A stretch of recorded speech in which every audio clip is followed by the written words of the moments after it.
wrestling fan, you knew that theme music, and obviously the episode title for this interview gives it away, but I had the chance. Doug Dietzold, who was a diehard wrestling fan when I was growing up in the 90s and early 2000s, got to interview Sid Vicious, Sid, Sycho Sid, Sid Eudy.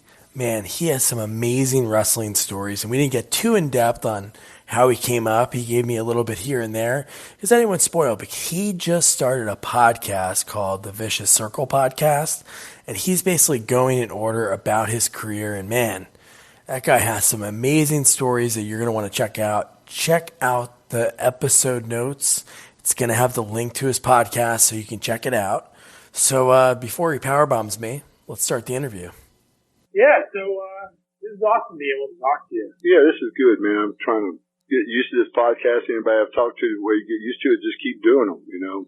I've listened to the first 2 episodes of your podcast, so I don't think you have anything to work on. You always had, in your career, always had great mic skills, and those things aren't scripted, right?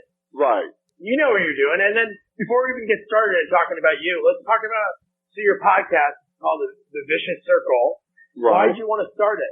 Well, honestly, it just, a buddy of mine named Barry Norman, we've been working on this book of mine, and we decided to do it ourselves instead of going through a publishing company. We've had just so much, we didn't hear the right things from the publishing companies we talked to, and a couple of the writers we talked to, it's better to do it on your own. Just, you got to sort of promote it yourself. So really that's what we got on there first, to promote the book. And then after getting into it, I heard a few people's podcasts, and I thought, God, it'd really probably be good for the people listening to these things that say, hey, I want to hear the truth about some of these things. Where some of these stories these people are saying is just crazy. Now, if I spent my whole life trying to correct everybody's wrong stories, I'd never get anywhere. But again, it's mostly just, and then after getting into it, now I can see how much fun it is. And then I do feel like the people who got back with us, or feedback from this one, is that they feel like that someone's being honest with them. So that's what we want to do, is when we do get to subjects and stuff like that, we're not have no editing in it. That way we can't go back and say that, we're sort of going in circles about what we're saying, Yeah. So it's just, it's been a lot of fun. So I'm not sure where to all go to. Yeah, well, no, that's good that you're getting it out there, and I like the way you're doing it too. Well, piece by piece. Right, do it a little piece at a time, and then, add some different, I'm going to add some different guests in there, like what we're calling, call-ins. And then, where we talk about music, me and Barry Norman talked about Woodstock and what music meant to us and stuff like that. So, trying to find a crossover audience as well. So your love for music was one thing that jumped off the page of me. Listening, I'm like, oh, that's so cool. And just the way your childhood growing up, it was really heartfelt, and just to see where you went to with your career. Right. Well, that's why we think, Doug, it's going to make for a really good book. We really do. So what was one story that you heard from another one of the podcasts, or any stories that were out there that you're like, okay, I need to set the story straight? Well, one was Bruce Pritchard's, where he's talking about the incident with being armed. And, I think he has I don't think it is. He's got the wrong city in the wrong country, so it's just, and then two, listening to these people and, their opinions on it, like when you hear Bill Dundee's story, he goes, well, I wasn't there that night. I didn't see it, but then he tells a story about it. So it's just automatically people are making up a story that wasn't even there. And of all the stories that were told, Two Cold Scorpios was about the best, and it was pretty accurate. He said what he didn't see, and he said what he saw was pretty accurate. So again, it's just, you find out that most of the stories aren't close out there. And not just that story, because I don't like talking about that story too much, because I don't like dragging Arn's family through all that stuff like that. Yeah. Or my own family. And it's a stupid story. It was two stupid people doing stupid things. But again, that, and then, just everything about how my career was and where I was at different points in my career. People are so stupid, Yeah. I mean, they really are. It's just amazing how dumb people are. Now, is there, from your days of wrestling, we're going to kind of go all over the place. But, so in your days of wrestling, are there any people you still talk to from your career? I do. I talk to, Bruno Lauer, who's Harvey Whippleman, or Downtown Bruno. Oh, awesome. I talked to him quite a bit. Then I talked, the guy I traveled with that I really look back and really liked the most was Carl Willett, that was one half of the Quebecers and did that pirate character. Oh, okay. He was like, and then I still call and talk to him from time to time. He'll call me once in a while, but that's really about it. And then I take that back. I talked to Doug Gilbert, his brother's Eddie Gilbert, who had a lot to do with breaking me in. And, so I talked to Doug just the other day. We're going on an autograph signing in November, Philadelphia and New York together. So that would be fun seeing him.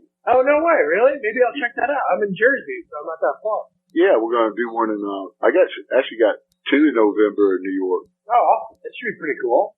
So growing up, I know you enjoy playing sports from your first episode, because I'm going to send so many people there to listen to it, so I don't have to hear the same thing twice. But there was a lot of sports around. There was a lot of ball fields.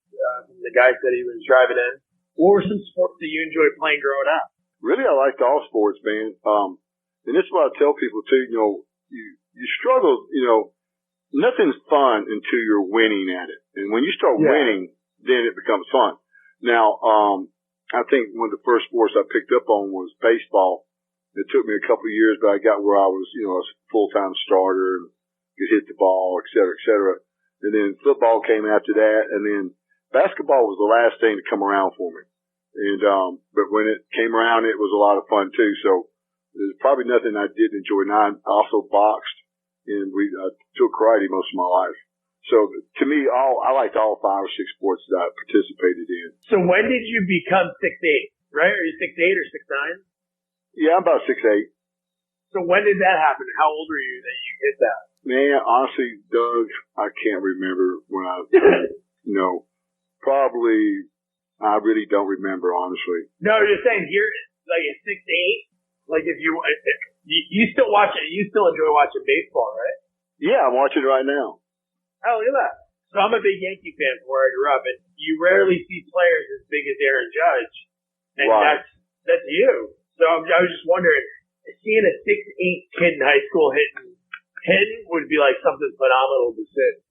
Right. So the story that I was listening to, I thought was pretty fascinating was when it came to football. So you said you were playing football in high school, and then you were going to try out for the USFL. No, what happened in the USFL, Doug, was Memphis Showboats was one of the teams in the USFL, and they had an open tryout. Now I hadn't played football since high school, and so I went out there. This is when I just probably about second, third, maybe 4th year working out, really started putting on some size and stuff like that, some strength. And walked out, I think there was 2,000 or 3,000 people who tried out for that team. And I made it to the last cut. Just on a 40 speed, a broad jump, a vertical, and really that was it. And then the bench press. And I excelled at all those things. And I had a 4.840. I think I did 225 for 33 reps. I had the highest vertical of all offensive, defensive linemen, had the longest broad jump, and a buddy of mine who went on the tryout with me taught me everything I knew about working out. I actually beat him out, and he had played, he had played at Kentucky and, boxed professionally, and so people realize just on those fundamental drills, if you're way ahead of everybody else, they'll keep you just for that fact alone.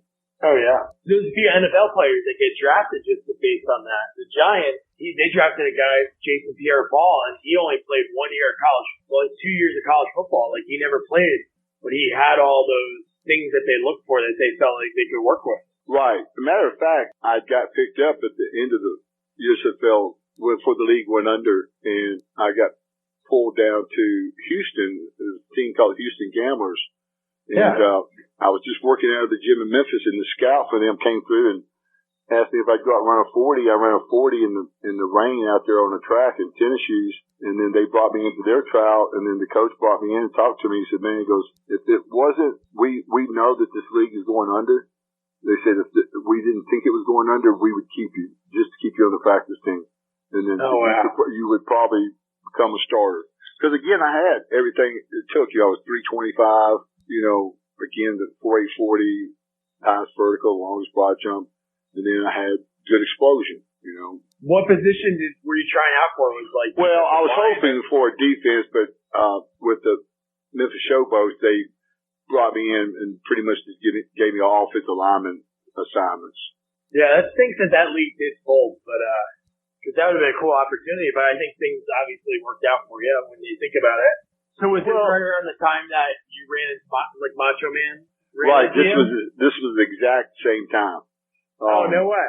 Yeah, it was just a coincidence, and what it was is this is weird timing. There was this promoter for a country music singer named Eddie Bond here in Memphis, and he saw me at a Fridays one night and asked me if I wanted to wrestle, and took me down to the Coliseum, introduced me to a guy named old man named Guy Coffey, and then Randy Savage and them saw me there that night. When they saw me in the gym the next day, they said, "Man, if you're thinking about wrestling, get away from that goofy guy. There really aren't promoters or managers for wrestlers. I mean, there really is not that kind of money there." And so they introduced me to Tojo Yamamoto, and that's how I got into wrestling. Yeah, that was a really cool story when you talked about like your wife.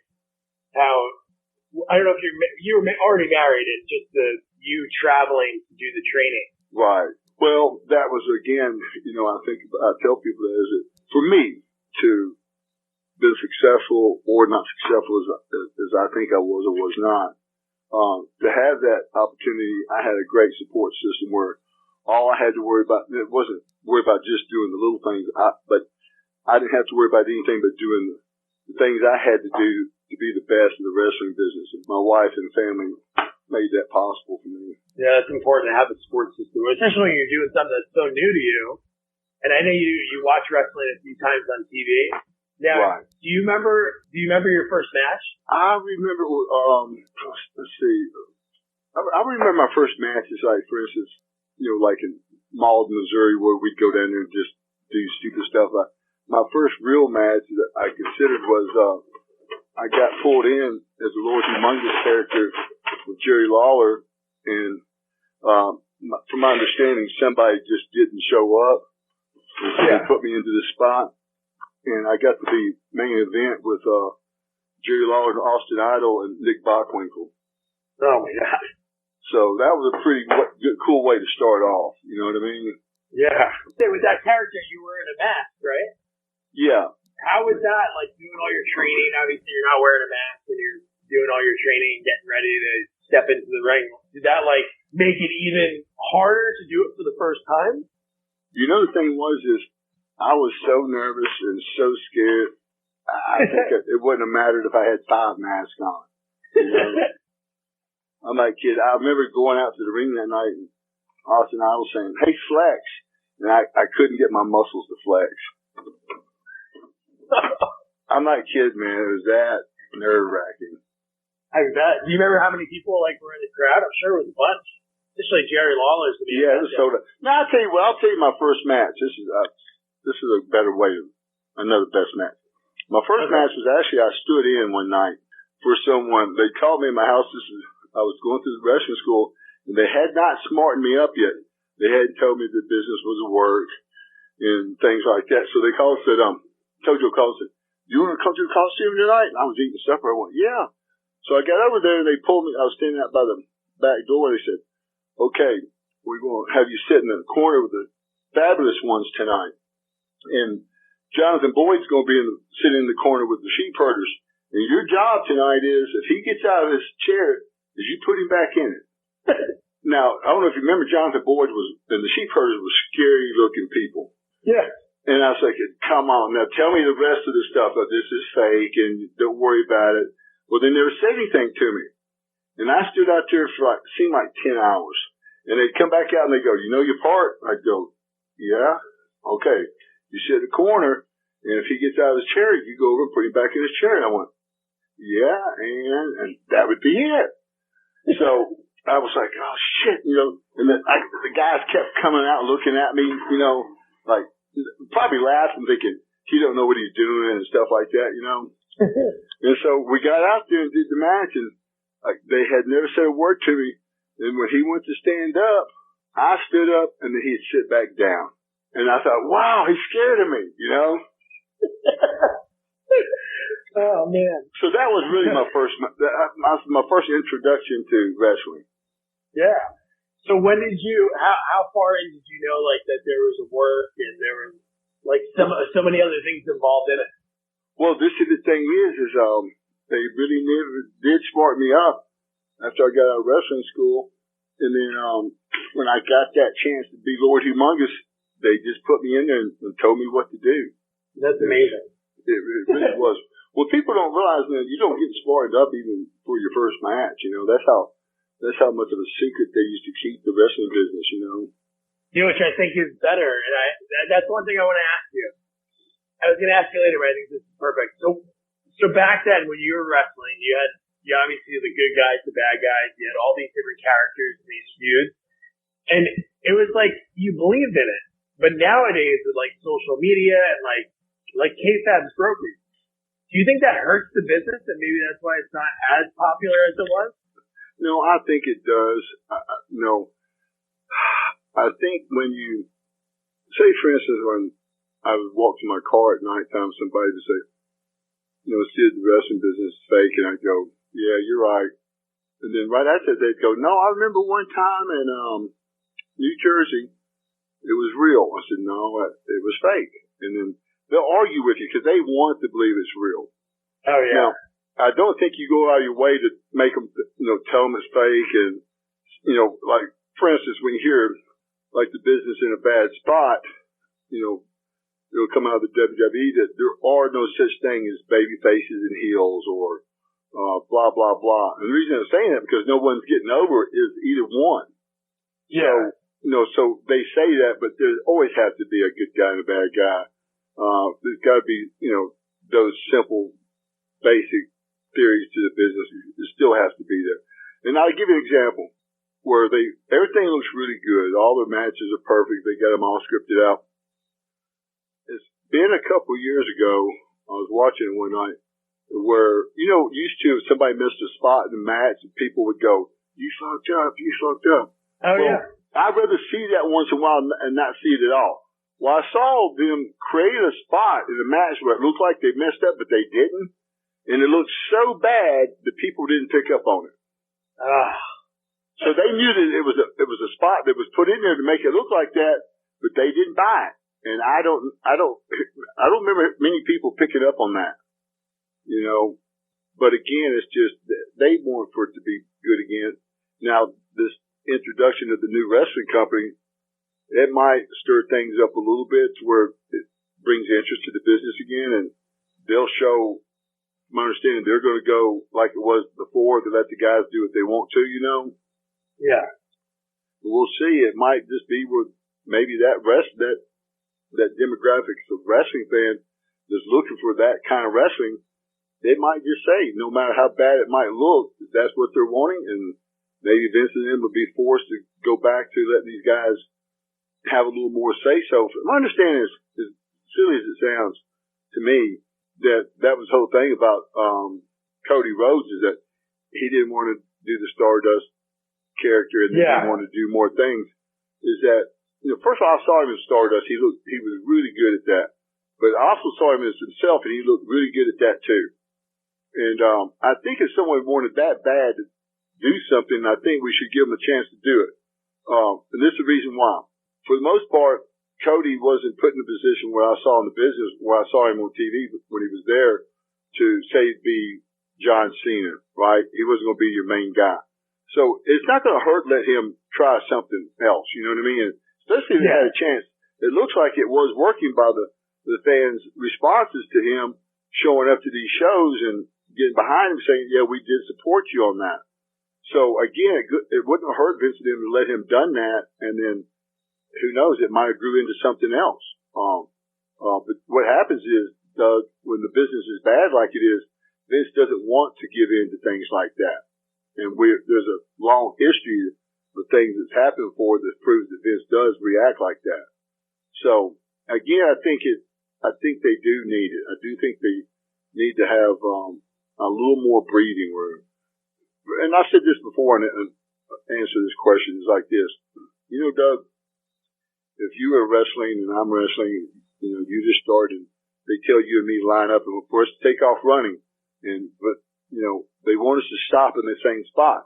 You know, in the wrestling business, if you and I are lined up, I'm going to run way past you. You know what I mean? Yeah.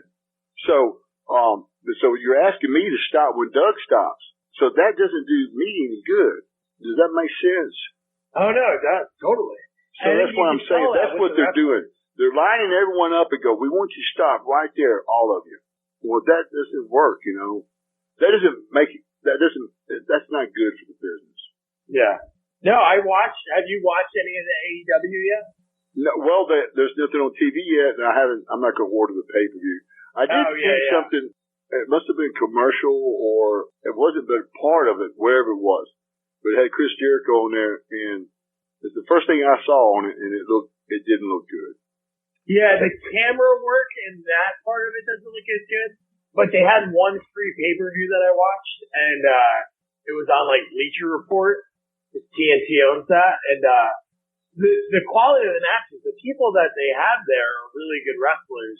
They just haven't had the chance to do like a week in, week out, like storylines or anything. But no, I think competition's good. You know, when you were in the business, you had WCW and WWF, and it seemed like there was a reason to go out there and give it your all. I'm not saying you wouldn't do that, but as a company, it's good to have competition.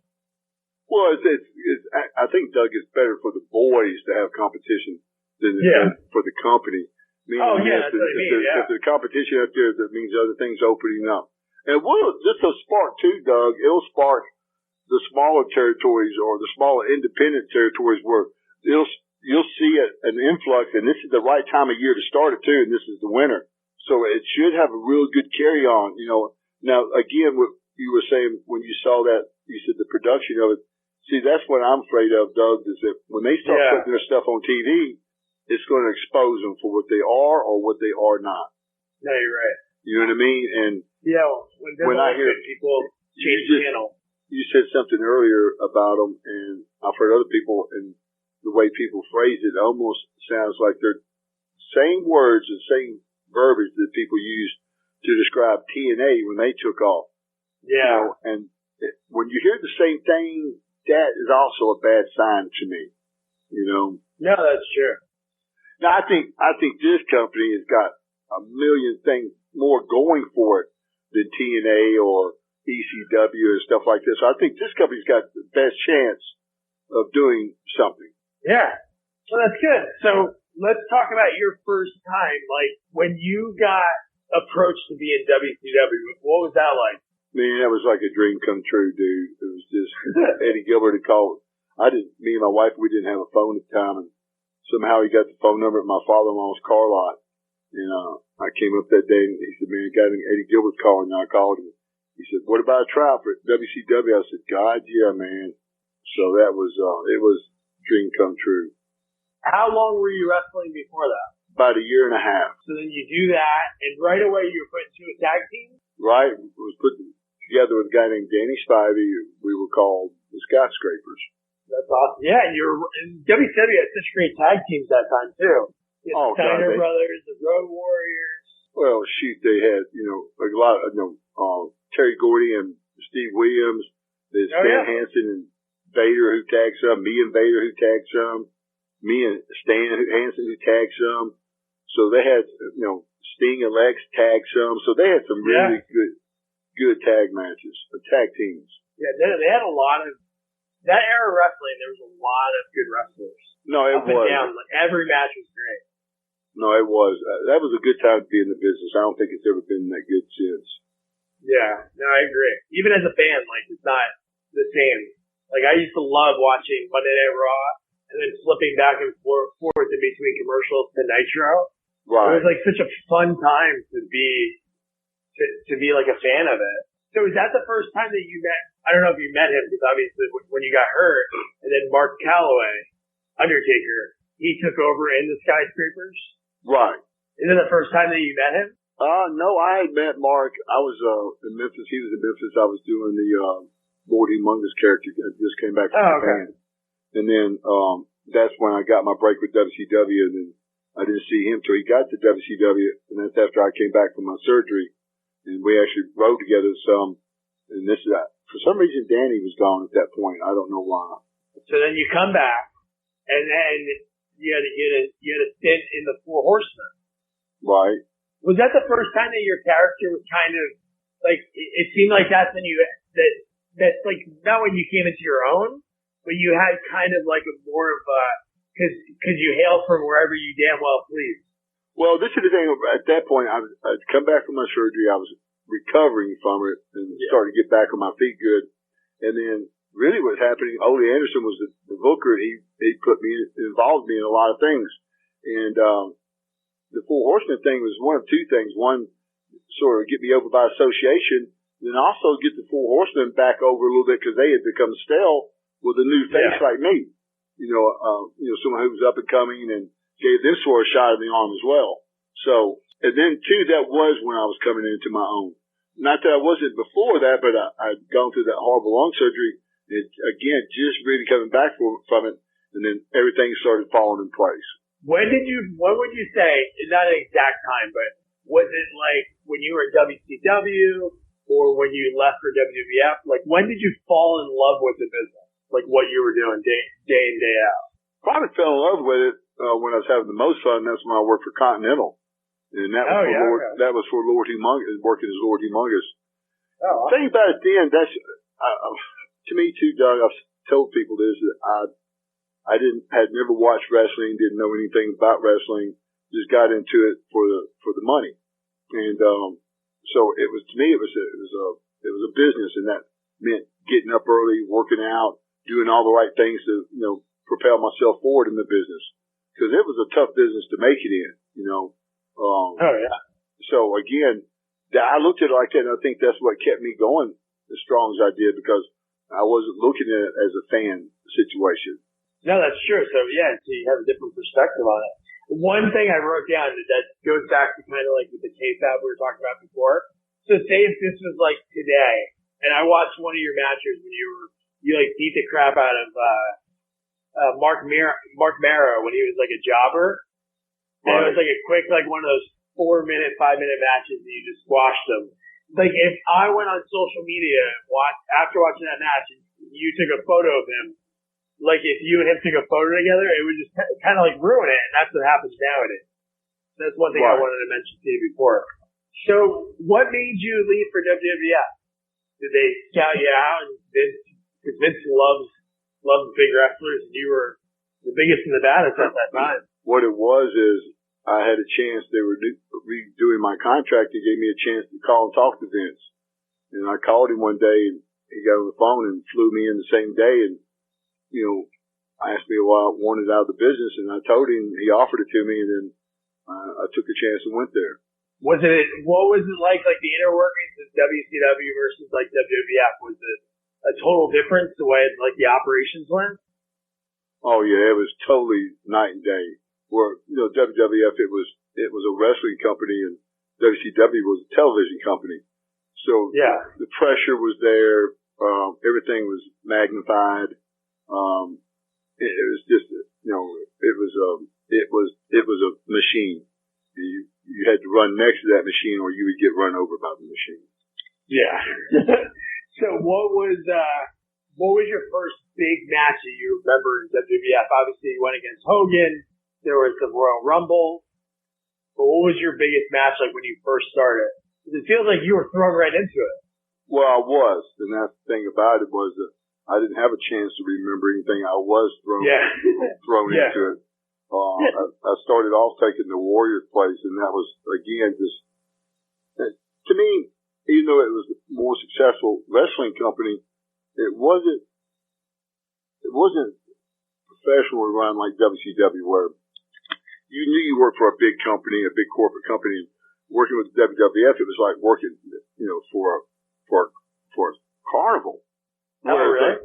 Where, say for instance, where they lived on how they drew money, how you made money as people came to the house shows. You didn't make any money for TVs. And, so it was a driven, you had to work hard. Not that you didn't have to work hard at WCW, but, you only got paid if they drew money, so, it was just, again, so many more pressures. You had to work on all your days off to promote the shows, because if you didn't promote the shows, there's a chance they wouldn't be sold out. They weren't sold out. You didn't make top money, Yeah, and it was a lot of traveling. Yeah, and so, again, it was just, that's something I enjoyed about it, too, because I like working hard, and you learn what the business is really like. The cool thing about it, to me, was I really got to separate myself from everybody in the business when I was there, because if you don't draw money, you're not on top there, you know. And so I knew I was on top. I drew money. I knew I was safe on top. And so again, it was like working on the downside was like it was working for a small carnival. Yeah. Now there's always that story, like, Testing the Body talks about it, like when Roddy Piper passed away, and he talked about, like, in the 80s, they worked like 68 days in a row or some ridiculous number. And I'm sure you have stories like that working. You're pretty much always on the move when you're not wrestling. Well, that's just a normal schedule, 2 months straight, something like that. But when people had days off, I didn't, and I wasn't the only one like that. There was a crew of people just on their days off working every day too, promoting the shows that were coming up. So that's the deal. On top there, you earn your money. I mean, you're working on your days off. You're paying for your own expenses. Again, it was a tough way to make money, make a dollar, but it was satisfying also. That's true. Now, did you always get pops from the crowd like throughout your whole career? Because I watched a few matches and it was like the crowd loved you. It was you versus Austin, and the crowd was. Both of you came out to cheers, and that's pretty rare. Usually it's like a big chunk versus another chunk, like a small pop versus a big. But it seemed like both of you were loved by the crowd. Yeah, I think I had that my whole career, where I think it only happened for Austin right after that pay-per-view with Jake Roberts. But that started my first television tapings at WCW at Center Stage. I acted as a heel, worked as a heel, but I always got cheered. That was so cool. Like, obviously you're working, and just to hear that from the crowd, it must be like exhilarating. No, it is. And that to me was the big payoff for me is, I wasn't a fan of wrestling, but I was a fan of the wrestling fan. And so when I saw that they enjoyed something, and the company itself, who you were working for, couldn't program them, they liked or disliked you no matter what the company tried to do, it made you feel like you were doing something good. And I knew I was working for in a different direction than other people worked for. And I looked at every facet I could find, and I said, I'm going to use this and this and this and this to get myself over. And then if I do all these things and a few of them work, it'll be hard to stop me. No, that's true. So is there, looking back on your career, I know you've been in so many matches, is there one that like stands out to you as like your favorite match? Well, there's a bunch of them. I usually answer that with the one at Halloween Havoc, me and Sting, where I didn't know the finish, and I was world champion for like 3 minutes. Because the reason that meant the most to me is because I didn't know the finish, and when I like being fooled, and I think as people, we like to be scared sometimes. As we become adults, it's hard to get scared because we know there's not such thing as monsters and stuff.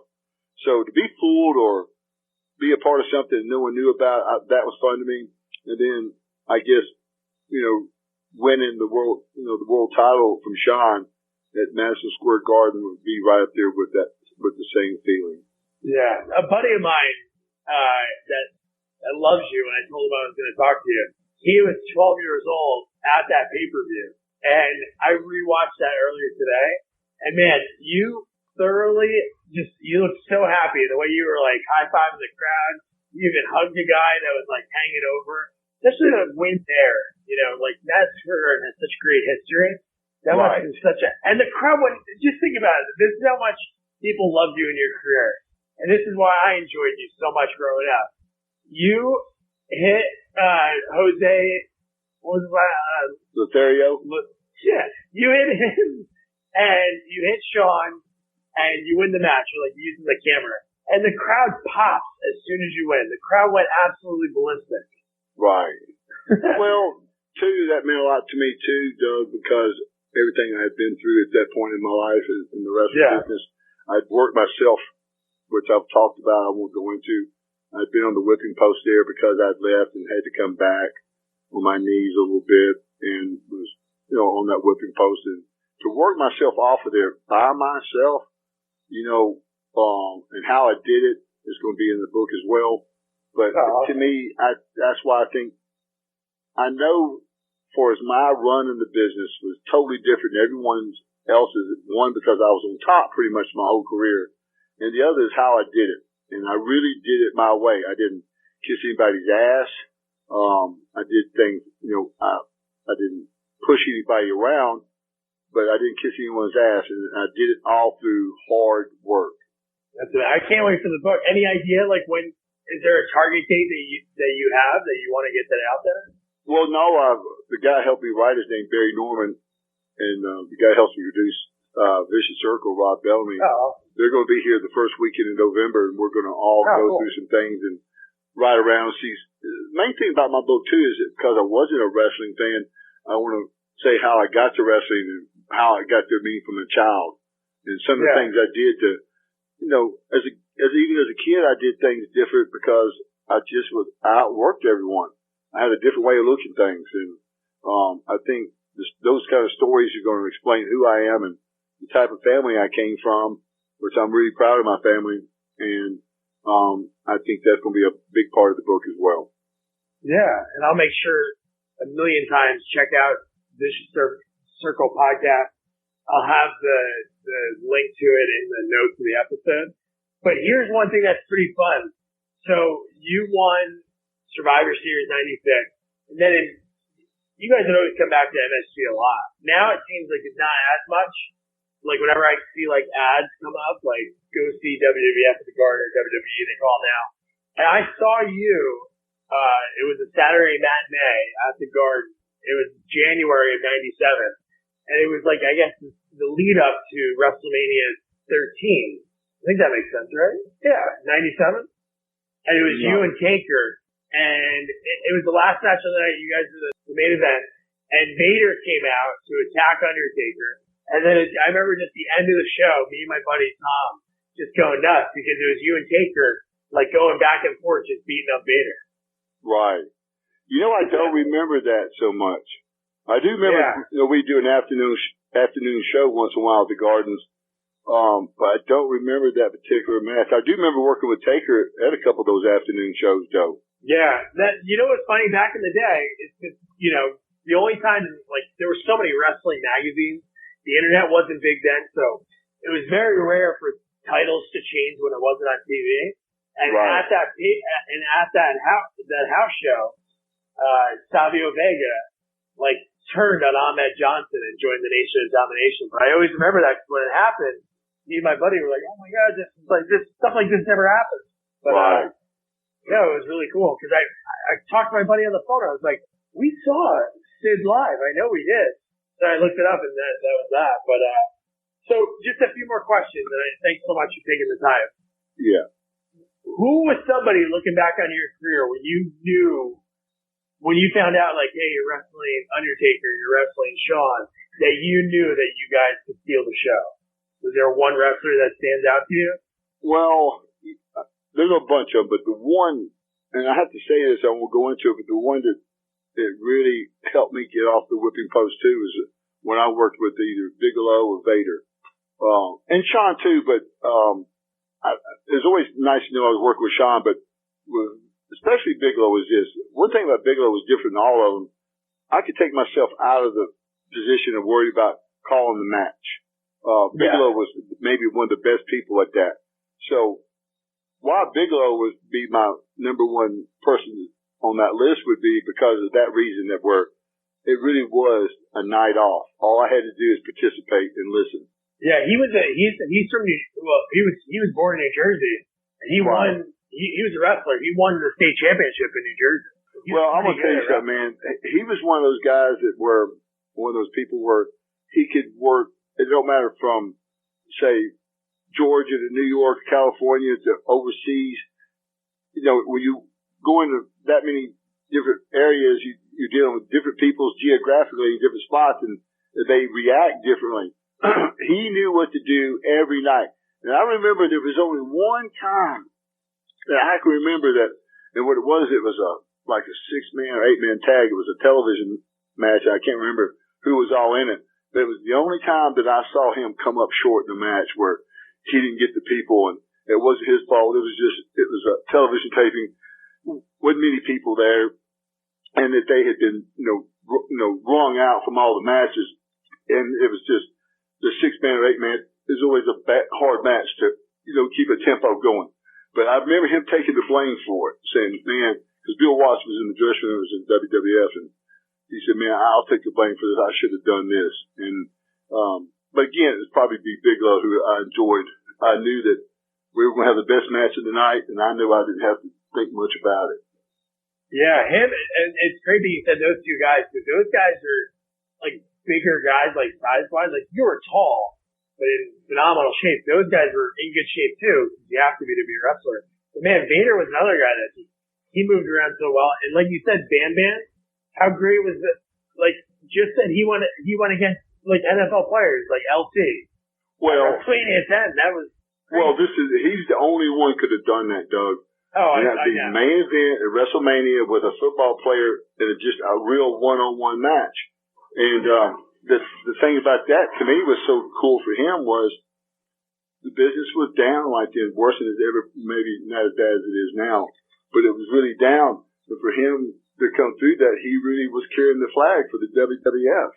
Yeah. Well, I don't know if a lot of people even realize that or not. No, you got to think at that time, I think you were talking about it. There was something I watched you were doing the interview, you were talking about Bret Hart. And it's true, like when he was on top of the business, it wasn't doing as well. That was when they had the whole gimmick with, who could pick up Yokozuna.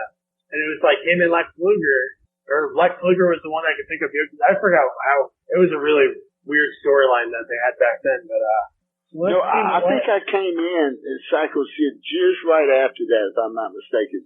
It was? Okay. That deal. But the business was bad then, Doug, but it stayed bad for a couple of years after that. Was it a lot different when you came back when you came back the second time? I'll tell you what it was. I was really shocked. I remember watching their TV a little bit and seeing Steve Dahl, the team called Well Done. I said, man, this is something. I said, I know these guys, and not that I'm being mean to them, but I know these guys aren't guys that in the business are going to sell tickets. And when I got to my first television taping at Macon, Georgia, I was shocked to see like just a few hundred people there.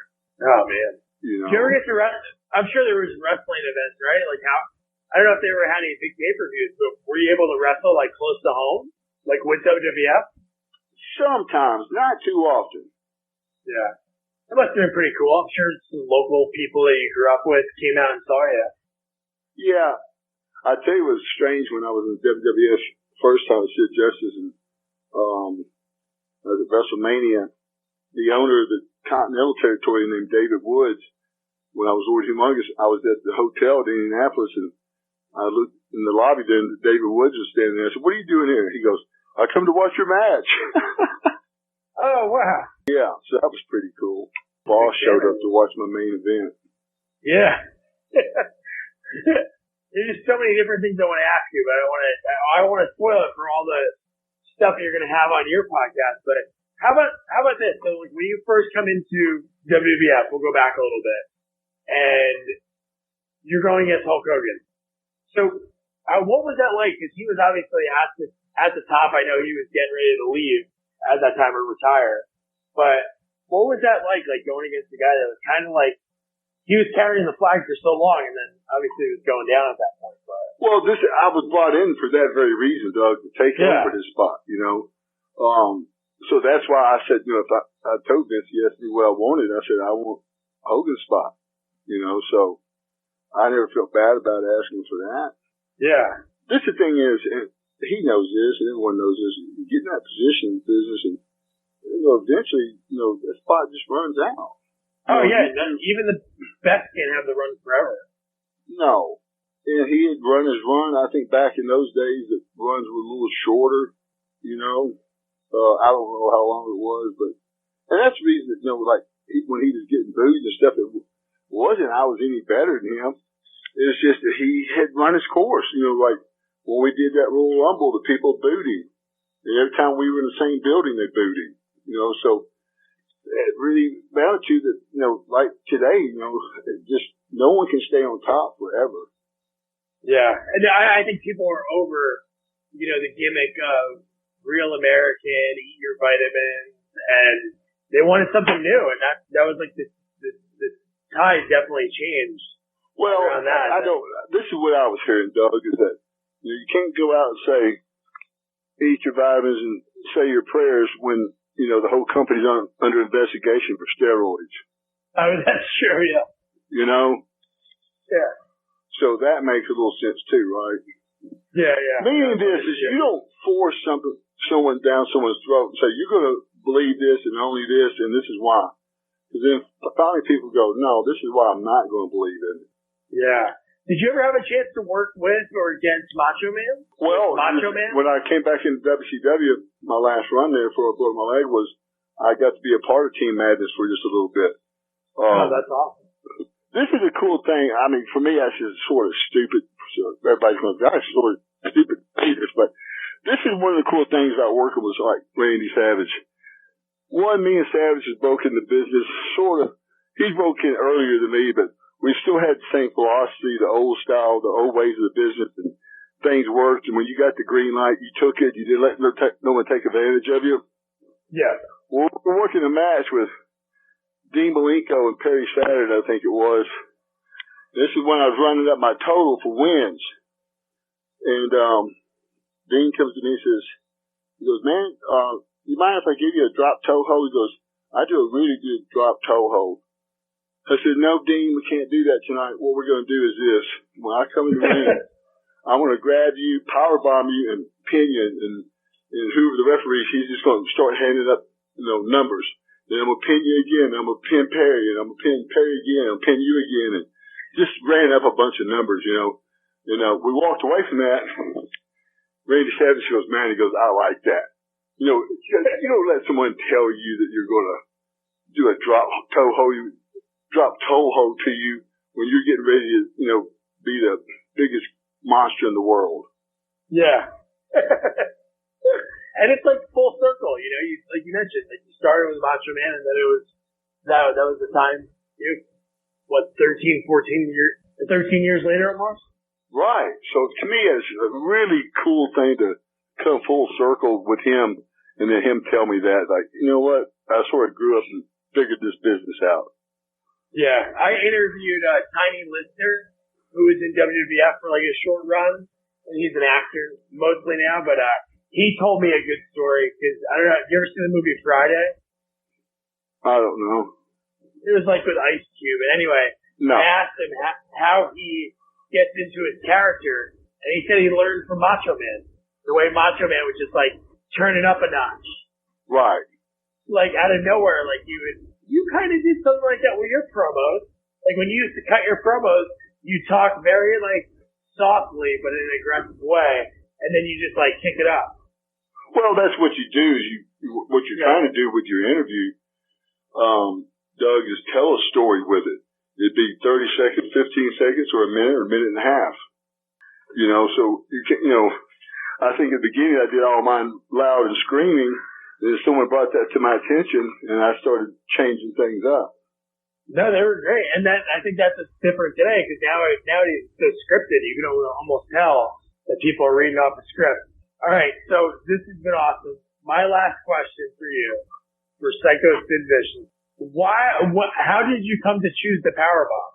Well, I was getting ready to go to Continental's Lord Humongous.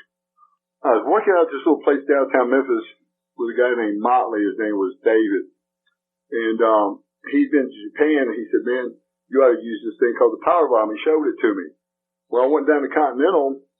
I was going to use it. They said, no, we want you to use the Cobra Clutch. Well, Eddie Gilbert came in as the new booker, and he didn't know what finish I was using. So what I did, I used the Powerbomb on my own without telling anyone. And the guy on the front row said, man, that guy's dead. And I knew right then I needed to use that finish.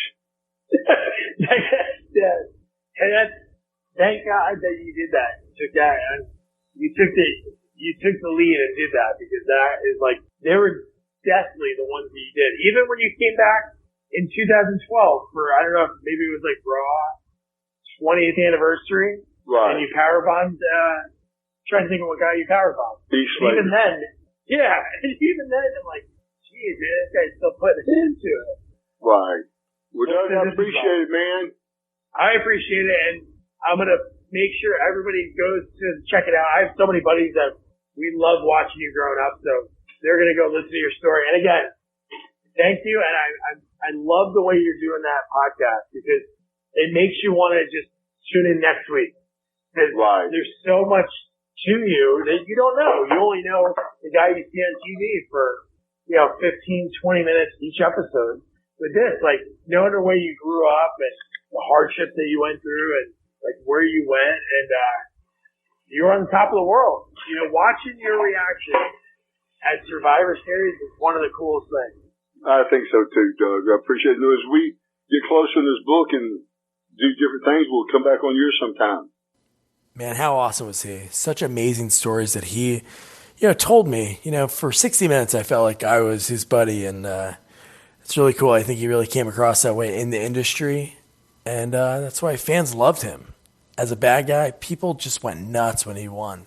And I referenced to him, and I'll reference to you guys again, that moment when he won at Madison Square Garden against Shawn Michaels at Survivor Series. Man, that crowd they were just going nuts for him. The end, if you want to watch it again, you can find it online. People are just hugging him.